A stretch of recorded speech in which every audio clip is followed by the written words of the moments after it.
Bill Maher thinks WNBA rookie and #1 draft pick Caitlin Clark is being targeted by other players because she's not a lesbian and she's white. The WNBA is at war with itself. Its new savior, Caitlin Clark, is selling out arenas and shattering records, but on the court, she's being physically targeted by the very players she's making rich.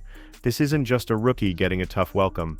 It's a battle fueled by raw jealousy, explosive cultural politics, and a shocking agenda that seems designed to tear down the one person who could take the league to a whole new level.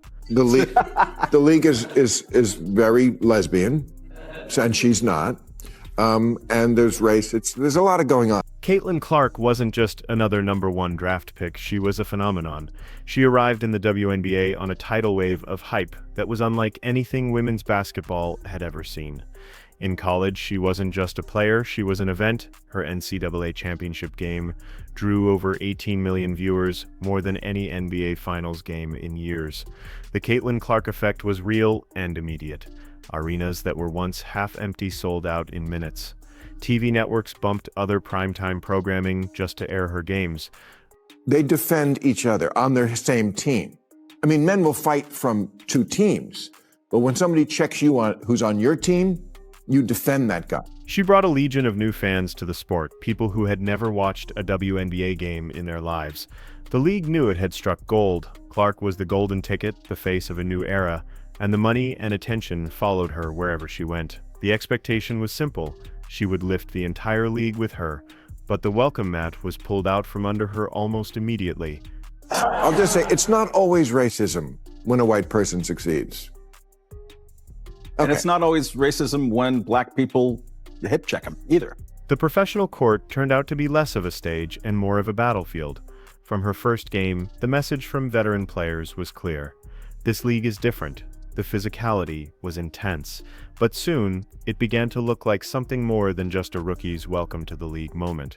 The tipping point came during a game against the Chicago Sky. In a moment that would soon go viral, Chennedy Carter slammed into Clark from behind, sending her to the floor with a blindsided hip check long before the ball was even in play. It wasn't a basketball play, it was an assault. The referees initially missed it, calling it a simple foul, but the world didn't. This wasn't just a hard foul, it was a statement, an act of aggression that felt personal, and it wasn't an isolated incident. In game after game, Clark was met with hard screens, cheap shots, and a level of hostility that seemed reserved just for her. The league was put on notice, but the real explosion was yet to come. The cheap shot from Chennedy Carter lit a match and a media firestorm erupted. Suddenly, it wasn't just sports analysts weighing in. Everyone had an opinion. Legends like Charles Barkley and Stephen A. Smith went on national television not just to condemn the play, but to condemn the players. They accused WNBA veterans of being petty and jealous, of trying to injure the very person who was putting money in their pockets and eyes on their games. The narrative quickly became that the league's own players were sabotaging their biggest asset out of pure envy.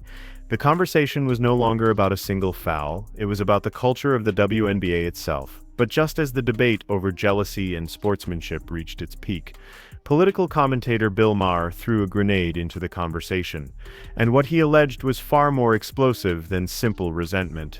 On his show, Maher suggested the hostility toward Caitlin Clark wasn't about basketball at all. He claimed it was about identity. He pointed out that Clark is a straight white woman in a league that he described as predominantly black and, in his words, very lesbian. He alleged that she was being targeted not because she was a rookie, but because she was an outsider who didn't fit the league's cultural mold.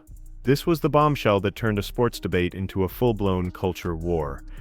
Maher's theory suggested a deep-seated bias, painting a picture of a league that claims to be inclusive, but was actively trying to push out its biggest star because of her race and sexuality. The accusations were incendiary, and they forced everyone to ask a deeply uncomfortable question. Was the aggression against Caitlin Clark really just about basketball, or was there something much darker at play? But while the outside world was debating Maher's controversial theory, a different story was being told inside the WNBA's locker rooms. Players pushed back hard against the idea that their treatment of Clark was based on anything other than basketball. Her rival from college, Angel Reese, embraced the role of the villain, stating that the physicality was just part of the game and that she was happy to play the bad guy. Other veterans argued that every rookie, especially a highly touted one, has to go through a trial by fire to earn respect. They claimed the media was creating a narrative to protect a chosen one, ignoring the fact that tough physical defense is the norm in professional basketball.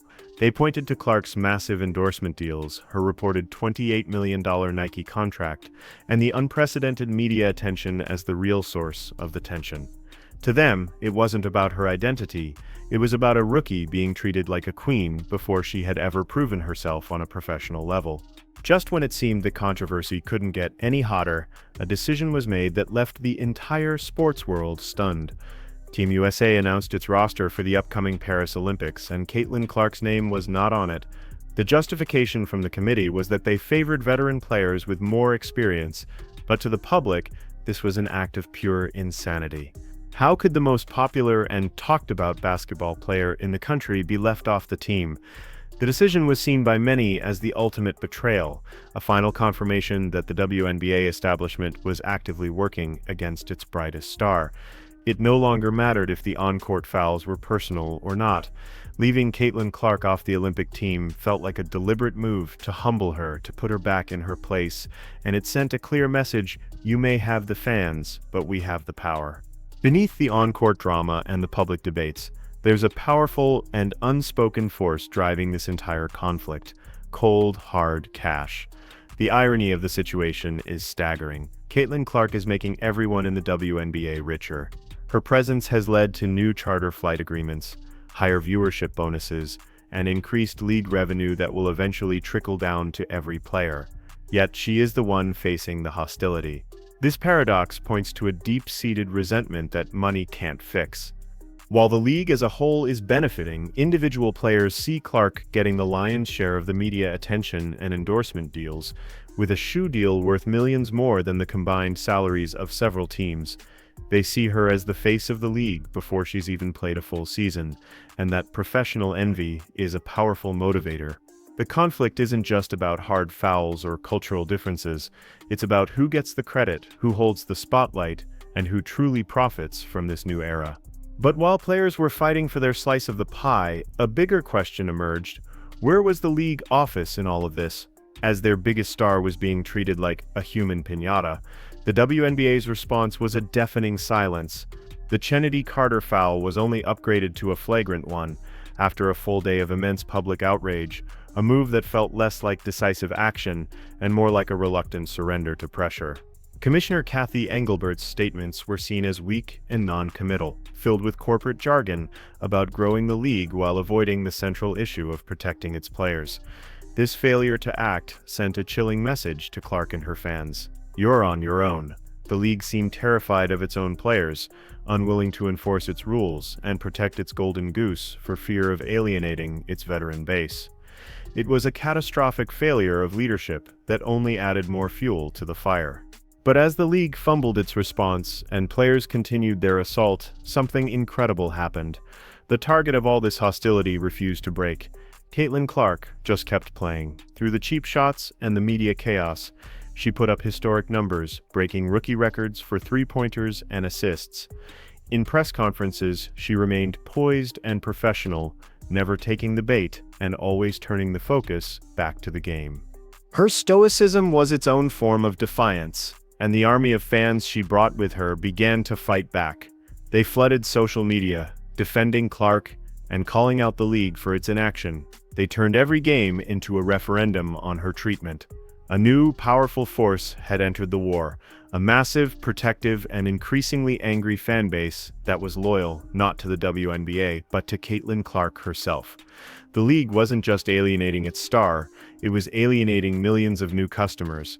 So, the WNBA finds itself at a dangerous crossroads. It has been gifted a superstar with the power to elevate the sport to heights it has only dreamed of. Caitlin Clark is a ticket to packed arenas, massive TV deals, and mainstream relevance, but instead of a smooth ascent, her arrival has exposed the deep fractures within the league, fractures born from jealousy, identity politics, and fierce resistance to a new world order. The question is no longer whether Caitlin Clark can save the WNBA.